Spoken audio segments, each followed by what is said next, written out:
Ladies and gentlemen, War Games is on the way. Welcome one and all to the High Risk Wrestling Podcast. I am your host, Jeremy Pierce. I'm trying to figure out who the real tribal chief is. It may even be me. Check out the socials, Charismatic Creations on Facebook and YouTube, Charismatic_Creations52 on Instagram, and of course the 215 on Twitter. And like I stated earlier, War Games is going down this Saturday at a special start time. We got a Collision at 4, we got a War Games at 6. We're going to talk about it. We're going to look at everything. I like these shows. These are easy shows. I am excited. Kind of. Went to Full Gear last weekend, had a blast. Happy Thanksgiving, but for now, you know what's next, so go on and hit my music.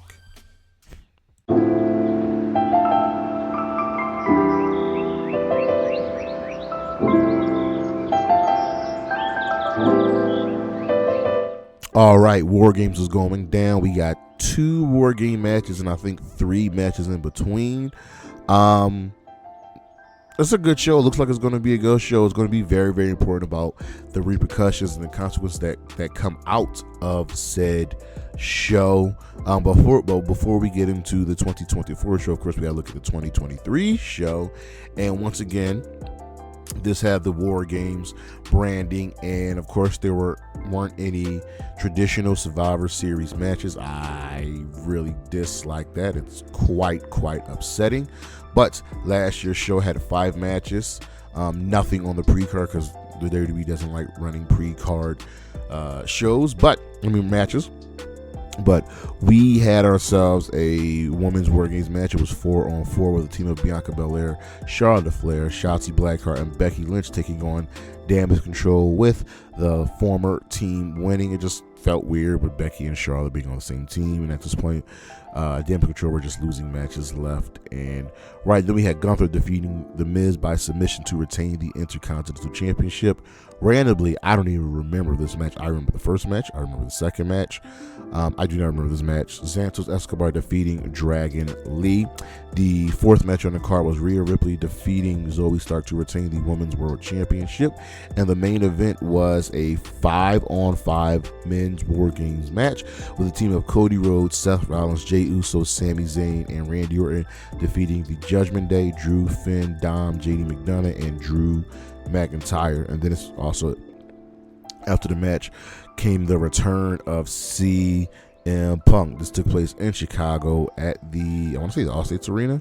And yeah, that's how things went down. But this year's show, we have once again 5 matches, 2 War Games matches. This is going down in Vancouver, British Columbia, and we will start with LA Knight defending the United States Championship against Shinsuke Nakamura. Now, this came out of the blue.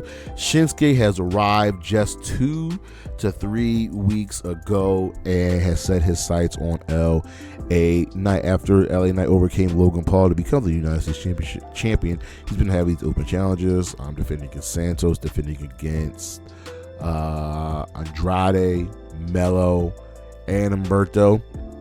But then Nakamura just showed up and was like, yo, I got next, and has hit LA Knight with the Black Mist twice. Now, Knight has had a solid reign, and we've been waiting for him to win this championship. But here we are with him defending against a guy who's also a former champion, and I don't really think Shinsuke could lose. You know what I mean?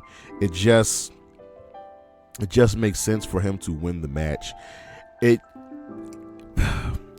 He hadn't recovered from that abysmal feud with Seth Rollins where he just did not win the World Heavyweight Championship, and he should have won the World Heavyweight Championship. So this could be a good test for LA Knight, but Shinsuke Nakamura has to come out of this match as the champion. So take Shinsuke Nakamura to win here. Then we have the Intercontinental Championship being defended in a triple threat match with Bron Breakker defending against Sheamus and Ludwig Kaiser. Bron got the belt back, defeating Jey Uso with a little bit of help from the new Bloodline. Excuse me. He's been kind of going tit for tat with Sheamus. Their beef started at an episode of WWE Speed when they went into a draw, and then you have Sheamus and Ludwig Kaiser, who've just been beefing on and off for the better part of this year. And this is going to be a good match. Kaiser, do not count him out, can hold his own, but he has no shot at winning this championship. I'm just letting you know that, putting that out there. He's not winning this match. So it's going to come down to Sheamus and Bron Breakker. And we know the story. We know what's going on with Sheamus in the Intercontinental Championship. It is the one belt that has eluded him. It's the one championship that has never been in his grasp. And at some point, when you keep telling the story, he has to win the championship. So, with all that being said, take Bron Breakker to win. No, I'm just playing. I actually do know. I actually think Sheamus is going to win. The chase for Bron is really, really good. The chase for Ludwig Kaiser will be good. It's going to work. It's going to be a good affair. But I like Sheamus to win this match here. It's going to be fun. But take Sheamus to win this match. Then we have the Women's WarGames match. And we have a 5-on-5 match, different from last year's, which was 4-on-4. We have Rhea Ripley teaming up with Bianca Belair, Naomi, Io Sky, and Bayley to take on the Judgment Day, Liv and Raquel, Nia Jax, Tiffany Stratton, and Candice LaRae. So we're big balling right now. 5-on-5. And this match doesn't really have the cohesion that the men's match has. It just doesn't make sense for all of these women to team up. Literally, Liv and Nia were just finding each other at Crown Jewel. We are just not going to acknowledge everything that went down with Bayley and Io for the better part of the year, or Bayley and Bianca, or I hate that we have this stipulation in where we have to force the match to happen, and I don't like it. This would seem so much better if it was just a standard, the classic elimination survivor match. But here we are in this random WarGames match that has no stakes on it, and it's just here. And there's a good piece of business here, because Io and Candice have been in, they're two of the three women have been in the most WarGames matches, so they are veterans here. And I think it's going to be fine. You have a nice juxtaposition of women. You've got the three powerhouses in Rhea, Bianca, and Raquel. And Nia, actually. You've got the high flyers and Io and Candice, who are going to do something crazy. I think the MVPs of this match here will be Tiffany and Io, because Io's always the MVP of the match. Tiffany's going to do something crazy. I don't know what Liv is going to do here. Yeah, she at one point was the extreme diva or whatever, and she had that gimmick where she was, being extreme. So she's got to show up and show out here. Now remember, the WarGames match is official once all 5 members enter the match, and somehow, some way, for some reason, Bianca Belair won, because Bianca Belair always wins to give her team the man advantage. She's definitely reaching Super Cena levels. It doesn't make sense for the good guys to win here. It just doesn't. Yes, Rhea returned, but once again, I'm telling y'all, she's not the good guy here. She is not the good guy here. So she's here in this match, returning to help her team. And the heels, honestly, just have it. They seem like they're on more of the same page. Nia has backup with Tiffany and Candice, and Liv and Raquel are just a good team together. Maybe Bayley and Io can go back to the damage control days and pull out some good stuff. But remember, they literally just fought each other at WrestleMania. There is one very special reason to watch this match. Tiffany Stratton is still Miss Money in the Bank. And if there ever was a time to cash in, it would be after this match. Both of the champions are on her team. the match is over and she just cashes in, whether that be on Liv or Nia, who knows? It'll probably be on Nia. It just makes sense for it to be on Nia. But that's the real reason to watch this match. As for the winner, I'm going to take the heels to win here. I'm going to take Nia, Tiffany, Candice, Liv, and Raquel to win here, because the good guys need to be put down a notch. So take the bad guys to win here. Then we have the World Heavyweight Championship with Gunther defending against Damian Priest, and they've been telling a story where the aura of Gunther, his confidence is gone. It's all for naught, and Damian Priest is getting the better of him week in and week out. And when they tell stories like that, you know what that means? That person's going to win. Much as I like Damian Priest, and he's looked so much better this go around, I don't see him winning. And that sucks, because I thought his reign was unceremoniously ended, and I think Gunther's doing a fine job of championing. Gunther has never really had a true challenger. He's defended the title maybe once or twice, and the best matchup was against Sami. So here we are against him defending his Damian Priest. And yes, Damian would still be champion if it wasn't for Finn Balor. So, do the Judgment Day get involved one more time?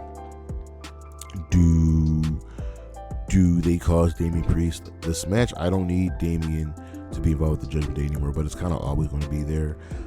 I just don't think he's winning this match, and it's got to go to Gunther. So lock him in to win, lock him in to retain as your World Heavyweight Champion. And lastly, we have the men's WarGames match, which is the match that everyone's probably looking forward to the most on this card.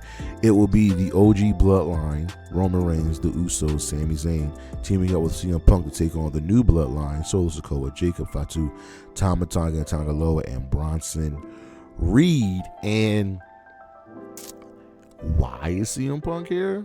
It's because Paul Heyman asked. And remember when Punk was leaving, and left SmackDown, Paul was like, "Take me with you." This is when Paul was with Jacob and the boys. He said, "Take me with you." And when Paul Heyman makes a call to one of his guys, they answer. He's got 3 guys. He's got 3. Roman, Punk, Brock. Right? I don't know how long they're going to drag out this Bloodline storyline, but they find ways to make it work. Roman has yet to apologize to Jimmy and Jay. He's yet to apologize to Sami. And Punk is only here because of Paul Heyman. The Bloodline, they're a unit. They trust each other. They believe in each other. And it was money to get Bronson Reed involved. Here's the thing. With Bronson Reed being on this team, does Seth Rollins get involved? Is Seth Rollins so petty, and does he hate Bronson Reed so much that he would cost the Usos and Sami a match? Now, like, he wouldn't go out of his way to hurt Jay and Sami, but he would go out of his way to hurt Reigns. He would go out of his way to hurt Punk. Like, Seth has got beef with 3 dudes in this match, so I could see an appearance by Seth Rollins in this match. I think the new Bloodline has to win here. They won at Crown Jewel. They have to be made to look strong. This match is all about 2 people, Bronson Reed and Jacob Fatu. They have to come out of this match looking like $1 million. They just do. They have to come out of this match looking like super stars. They have to come out of this match looking like main eventers, ready to take the ball and run with it. Okay? We don't know who the main advantage is going to, because this is being recorded before SmackDown. But it will be Jacob Fatu versus Jey Uso for the main advantage, which tells me that Jacob Fatu is probably winning this match. Get him a solid win, a singles win. So the heels are going to have I think the heels are going to have the main advantage here. And I think that main advantage is going to be a little too much to overcome for the good guys. So take the bad guys, the Bloodline, and Jake and Bronson Reed to win this match, to put more doubt into the OG Bloodline, as they cannot figure it out. Maybe put some doubt into the Wise Men as well. But a part of me in the back of my mind, in that corner room, in that back office, thinks that CM Punk is going to probably end up having to win this match. But I'm still going to go with my head to say that the new Bloodline and Bronson Reed win this match.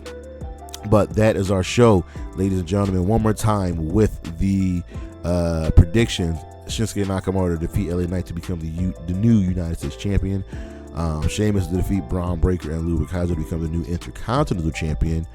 The heels to win their women's WarGames match. Gunther to defeat Damian Priest to retain the World Heavyweight Championship, and the heels to win the men's WarGame match. But that is our show. Thank you for listening. Thank you for watching. Look on the screen what we got coming up. The December schedule should be up very, very shortly. It's all about the cutters. We're going to do our nominations, get it going. Check out the socials, Charismatic Creations on Facebook and YouTube, Charismatic_Creations52 on Instagram, and of course the 215 on Twitter. And as always, Anna J, Chris Statlander, Willow Nightingale, Gigi Dolan, Isla Dawn, and Bayley. Holla at your boy. Peace.